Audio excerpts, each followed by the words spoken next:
Marinaro, the Sick Podcast, and the Montreal Canadiens have finally hit the midway point of the season. Thank God. And the show is brought to you by Cherry River Hard Seltzer, only 90 calories, natural flavors, no preservatives, now available in Quebec grocery stores and at the beer store. Joining me right now from RDS, François Gagnon. Comment ça va? Very well, thank you. Better than the Canadiens. It's funny because I was listening to what you were saying and I said, oh, is he going to say that they found the bottom of the barrel already? And maybe not. And I don't know. Is it a good news that we have already got the first half of the season done? Because it means there's another half of the season coming in. And this second half could be worse than the first one. You know, Francois, as you know, I've been preaching for a rebuild for a long time. Okay. Yeah. And it hasn't even started yet. But I will admit this, right? It's draining. Like it's one half of a season of losing. And it almost seems like it's two seasons like built in one type of thing. But once again, they've only hit the 41 game mark. And in Minnesota, on their final game of their road trip, they lose by a score of 8-2. Probably one of the worst, if not the worst, losses of the season. Well, in my mind, it's the worst loss of the season because, because of what happened on the ice and because what we heard after the game in the comments. Happy with the start? Okay, you scored a first goal. That doesn't happen often, so you're not all happy about that. But it lasted, 1 minute and 15 seconds? After that, not only were the Wild the best team, but Montreal was opening everything for them. There was no clogging defense, nothing to make sure that at least the Wild would work a little bit to get to the goaltenders. Both of them were not good by all means. Kaden Primo was way better in Denver than he was last night in St. Paul. But, he was left alone. And poor McNiven, who's coming in third period for his baptism of the NHL. I mean, the best team or the team that helped McNiven the most last night, it was the Wild who decided, okay, we're going to go easy with the kid. We're going to shoot only 7 times on him, but they scored 3 goals. That was the worst game that I've seen them play in a long time, not only because they gave 8 goals, but because of the way they played or the way they didn't play. They didn't fight anywhere. They opened the door. And that was Dominic Ducharme that said at the end of the game that he kind of liked their start, right? Yeah. Yeah. And Josh Anderson also. But yeah. Hey. Anderson did go on to say that they were fatigued, the whole team, but he did say you still have to dig deep. Look, it was a very long road trip. It was a very difficult road trip, let's say that. But, there were just too many guys that gave up on the game, and Jeff Petrie, I understand that some players, they have good seasons and bad seasons. It happens. I get that. But I think we're beyond that now. For a guy who's making $6.25 million a year to look like he's inferior to defensemen in the National Hockey League who make $1.25 million a year, to me, it's not normal. And he hasn't admitted this, and he won't. And I'm sure the team won't, because you never really say a player wants out. But it looks like he's not happy here. Or it looks like he's just given up on the season and or the coach. Well, I would say there's a lot of the latter. I know for a fact that before the changing of the guard, before Jeff Gordon got hired as VP of Hockey Operation, that Jeff Petrie never asked for a trade. Was he happy about everything? Obviously not. And when he got that injury and when he was let go for a while, I thought it would be very good for him because that player needs to play with confidence. And whenever he's bothered a little bit by something, it's getting blown out of proportion. And it gives us what we saw again last night. Bad plays. It looks like he doesn't care. And that guy is way too good to play the way he's playing now. Yves said many times this season, The system is tough. We're still learning the system. We're still not communicating. For me, there's some signs there. And he's not the only one. He was the most vocal, but he's not the only one who said those kind of things.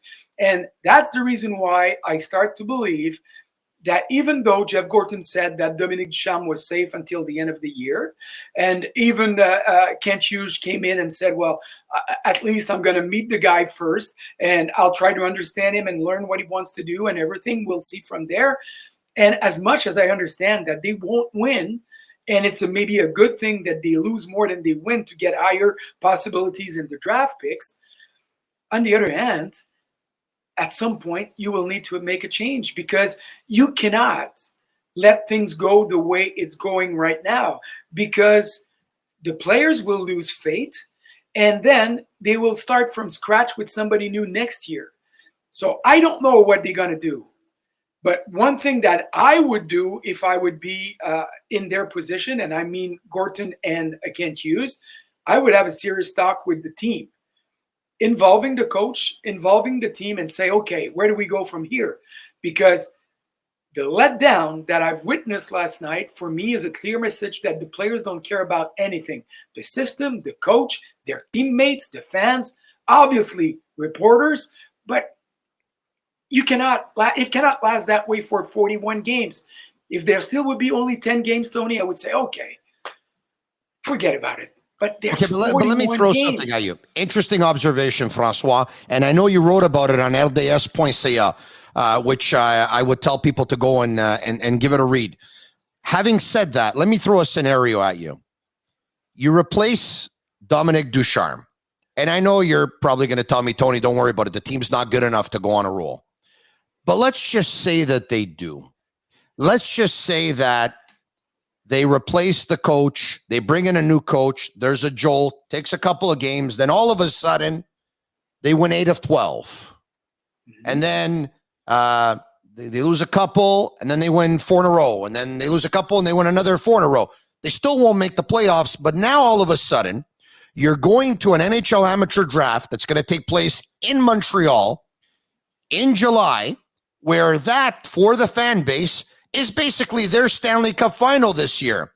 And you went from a team potentially that could have had a top 3 pick to a team that could have had a 7 or 8. Now, scouts will tell you that at 7, they might end up getting a better player that's at 3rd.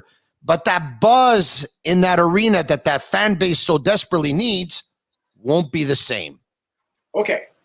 2 ways to answer your question. First thing first, if you make a coaching change and the team wins 5 in a row, 7 out of 10, that brings you to the trading deadline in a better situation, because Petrie, because Chara, because all the players that you want to let go, their value will go up, and you might get a little bit better return than the value that you get right now because the way they are playing.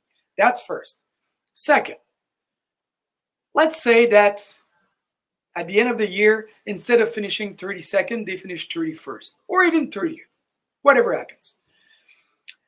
I'll bring you back, for my example, to 2016-2017, Colorado Avalanche, the last team in the history of the NHL in an 82-game season to not get 50 points in a year. They got 46. They finished dead last. They go to the draft. Fans are happy. We get to the lottery. We're going to win. We're going to win. Whoa, perfect. Well, no, they don't win. They go from 1st to 4th because Jersey, Philly, and Dallas won the lottery instead of them. So they look at Nico Hischier go to the Devils. Sucks. They look at Nolan Patrick go to Philly. Oh, we like that kid. And they look to, was it Iskanen that went to Dallas? Iskanen to Dallas. So they drafted Cale Makar at number 4. Bingo. You're winning the draft, even though you lost the lottery. So draft is big. Draft is important. But what is important is not where you pick, is who you pick and what you do with all your picks. So the way things are right now, I see, and that's me. I may be wrong. You can correct me if you want. I hear you. But the way I see things going is that it's so bad players don't care enough that you're going to take some bad vibes and some bad habits, and you lose that focus that a new coach could bring to prepare the team for next year. Tony, Yeah. 6 times in the last 11 games, they have given 1, 2, 3, 4, 5 goals or more. I understand that. 15 times this season. Here's the challenge. 1, 2, 3, 4, 5 more goals. They are giving out more shots or to the teams every night. Yes. It's a bad habit, and you have to change that. Even though they're not winning, you need to change that and change that soon. I understand. Here's the challenge that we're going to have here in all this, right? Is that I know you want them, if they bring in a new coach now, the new coach understands, puts in his identity, his philosophy, and by next year, they could get off on the right foot. I get all that. Right. The challenge that I have is that you're talking to a guy who hopes that they're just as bad next year because he looks at Bedard and he looks at Michkov and he's starting to dream. That's the challenge. Okay, well then, my message is not for you, but for Mr. Kent Hughes and Mr. Jeff Gorton. I got it. You know, Mr. Gorton, you signed a letter a couple of years ago in New York. Do the same thing. Yeah. Tell me as a columnist that looks at those situations and try to find ways to get, a better situation, getting better out of bad things. Yeah. And tell me, Gagnon, drink whatever you want to think. Drink, go for a walk, stop watching the games. I want my team to lose this year and to lose next year. So see you in 2 seasons. And then you can keep Ducharme if you want, because he's not a bad coach. He's a victim of the situation more than anything else. But we've seen a lot of good coach being fired before in the history, and we'll see a lot more. But you know as much as I do that they won't do that. I know where you're going. But still, I believe that if this team is able to get rid of the players that want out and find a better structure for the players that stay in, get something going, they won't win and they won't be part of the playoff next year. But at least you'll see a rise that will bring that team to better and better season. The players that Francois brought up that were in the draft, the Hischers, the Heiskanens, the Makars of this world, if you want to pick up their jersey, sportbuffshop.com for all of your officially licensed sports apparel and our sick merchandise. Is this a joke? Use code SICK15 for 15% off on all of their items. All right, okay. You brought up Jeff Petrie's name. And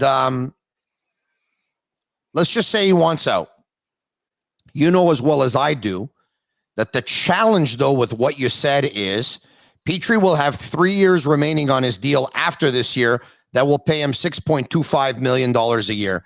Every time we speak with GMs, Francois, they tell us how complex it is to make a trade in the National Hockey League now because of contracts and everything has to equal out, and some teams don't have the cap room and all that stuff, which leads me to believe that if Petrie is going to be moved, and I believe he will, I believe, and I'll say it now, that Jeff Petrie will not be a Montreal Canadien when next season starts. But if he's going to be moved, that's the type of player with that kind of contract that more often than not is moved in the offseason than they are on trade deadline day.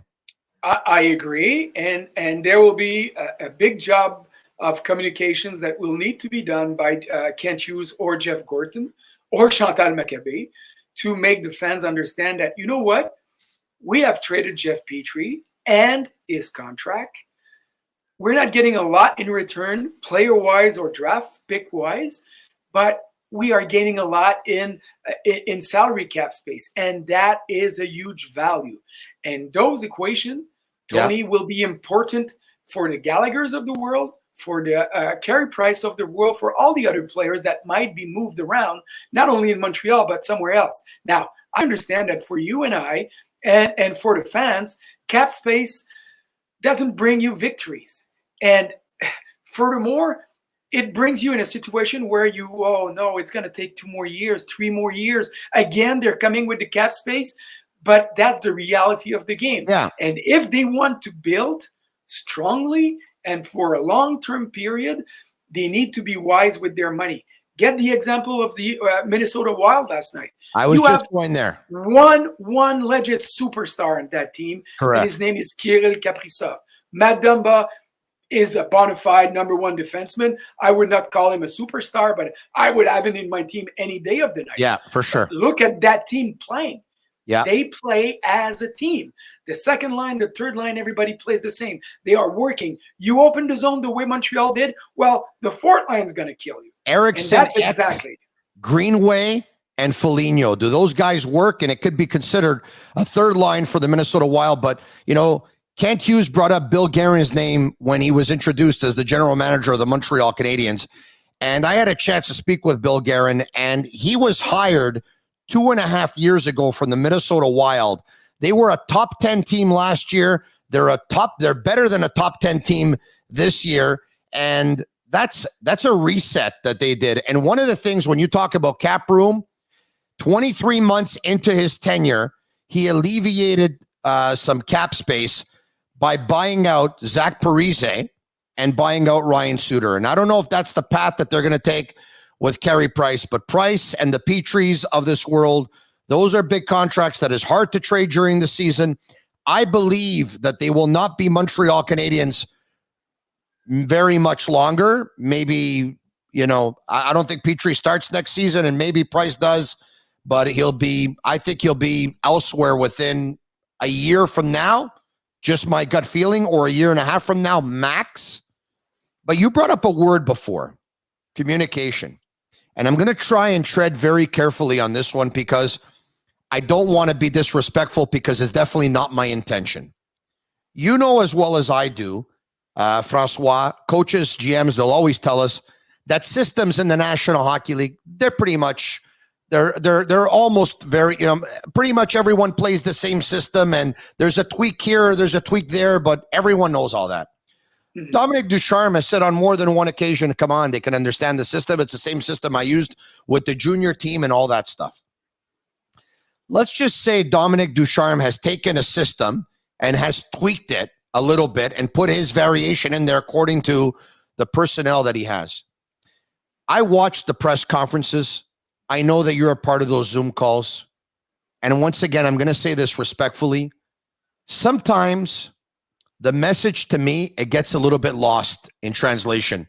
I find that Dominic Ducharme has a difficult time in English getting his point across and communicating it. Can it be, is it at all possible, and I'd love to get your take on this, that he talks to the guys in the locker room where he tries to explain something and they're not quite clear?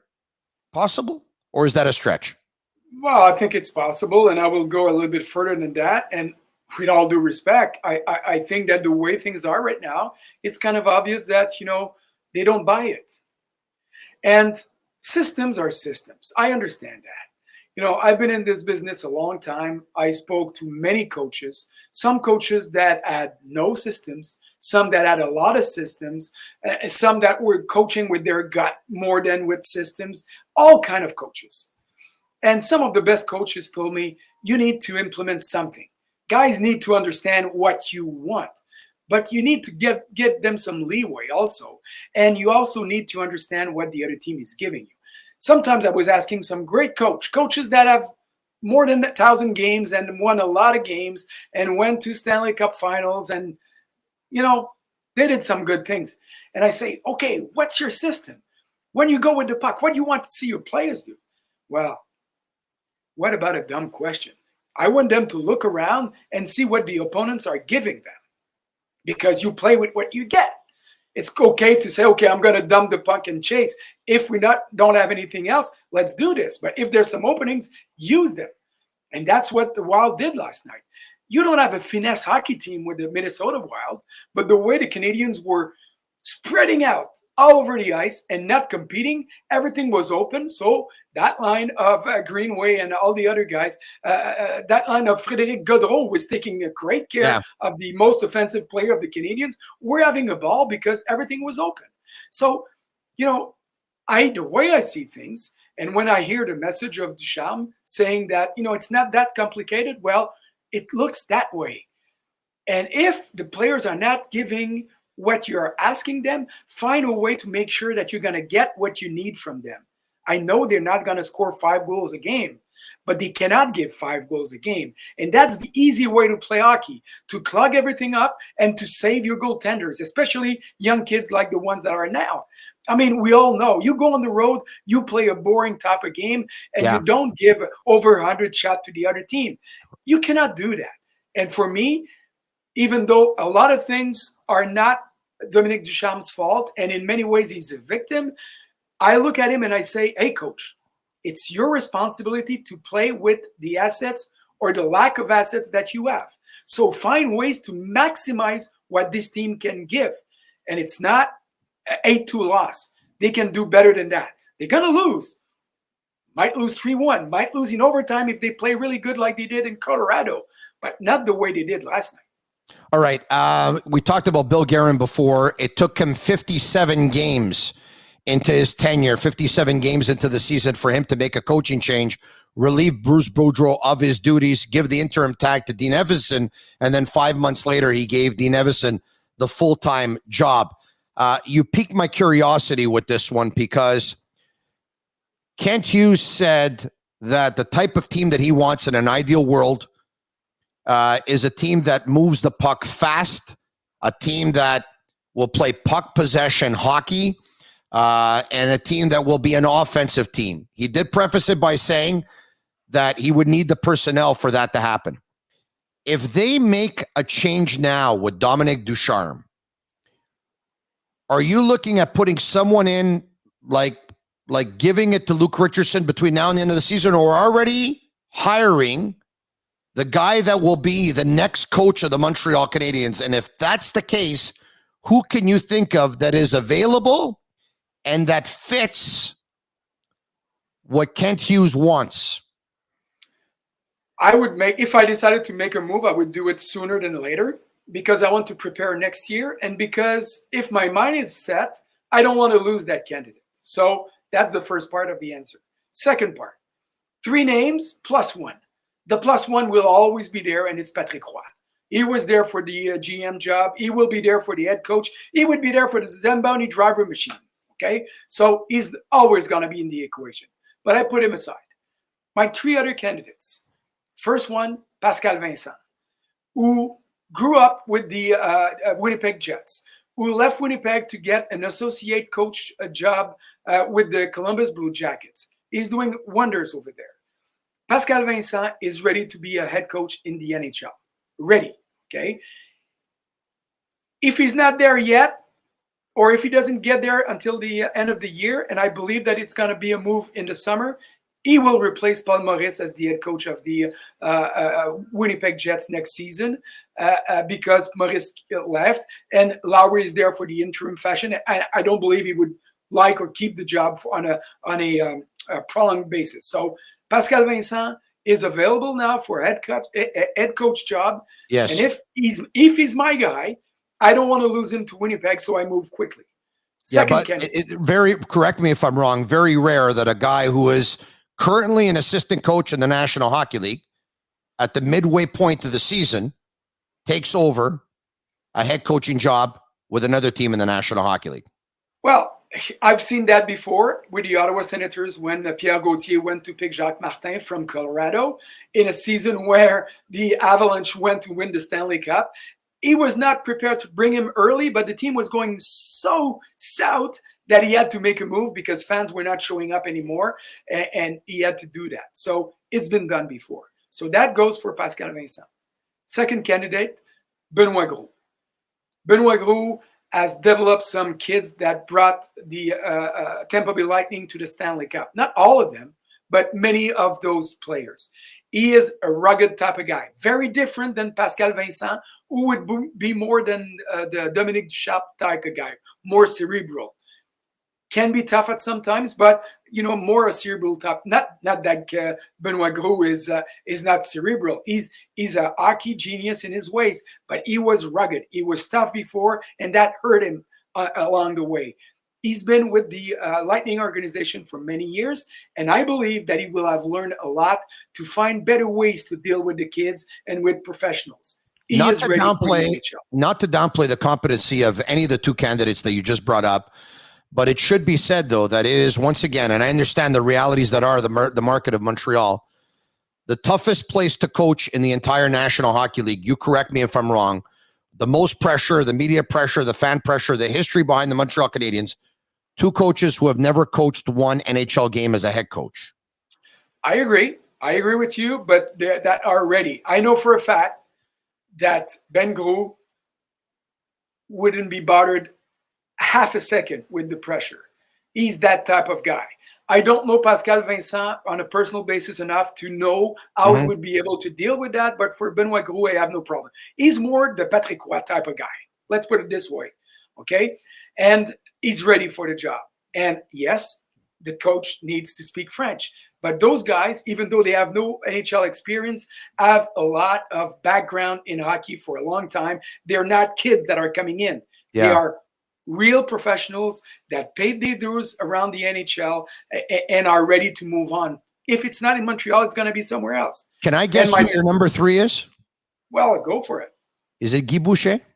Well, it has to be Guy Boucher. Yeah, it has to be him on my list because of what he did before.